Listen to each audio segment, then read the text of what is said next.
Real estate fees are changing, and knowing about that change can save you thousands of dollars. Today, we're going to talk about 4 tips for saving on buyer broker commission fees within the investment real estate industry.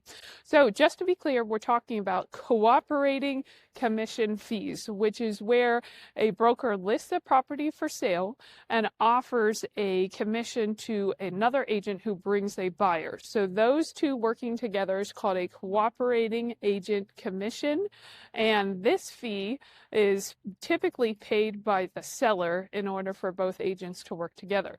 So this matters because of the recent settlements and disputes that have taken place regarding commission via the National Association of Realtors has made it very clear there is no standard for fees or requirement for fee sharing within the real estate industry. So a lot of agents have not acknowledged this, but it is going to become more common and systematic within our industry. So recently I had a transaction where we had listed the property with a listing fee, but we had not included a buyer broker fee because we knew that if a buyer agent came along, they could always ask to incorporate that as part of their offer, because we always want to cooperate with another broker if it means getting more money for the seller. So in this case, we had clearly disclosed there was no buyer broker fee and that he needed to either incorporate it or ask his buyer to pay for the fee. We did go through a successful transaction, but unfortunately the buyer was upset that there was not a full fee included in the price.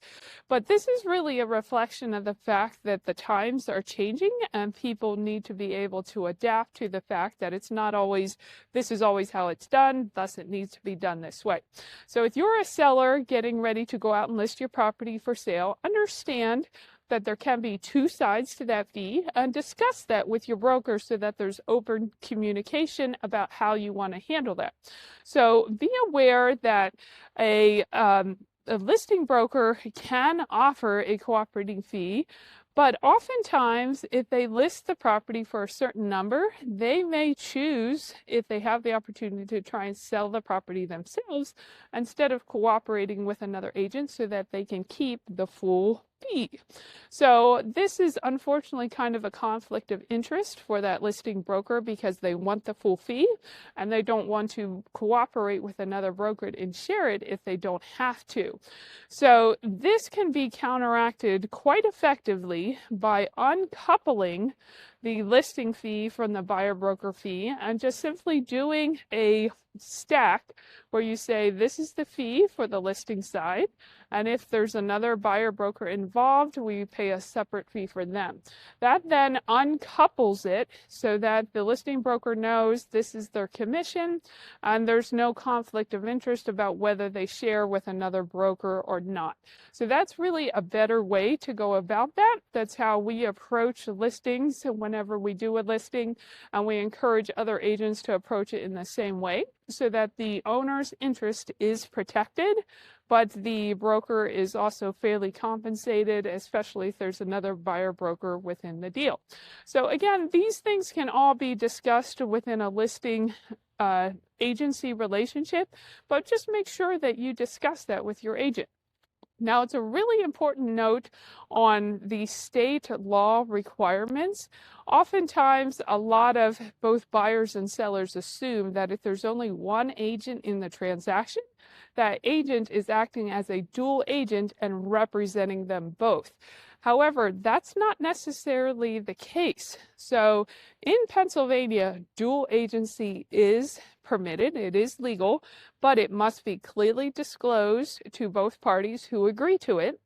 And in Maryland, dual agency is not permitted.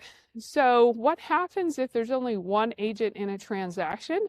They can be either representing just the seller if they're the listing agent, Or if the property is not listed for sale, they could be representing just a buyer and bringing a buyer to the seller.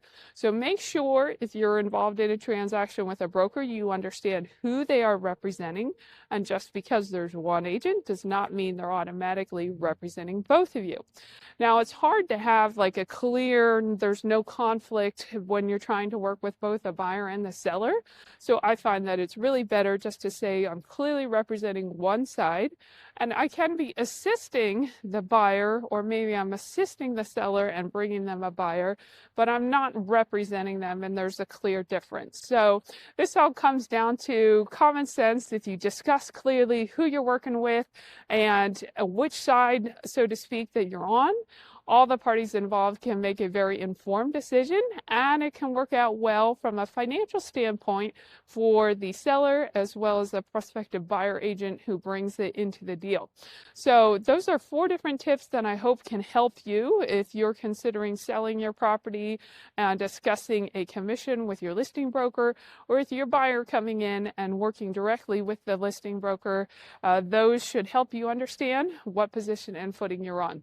I hope this video brought you some value. If so, please like, comment, and share. And if you're looking for investment properties in Pennsylvania or Maryland, please reach out to us. We're happy to help.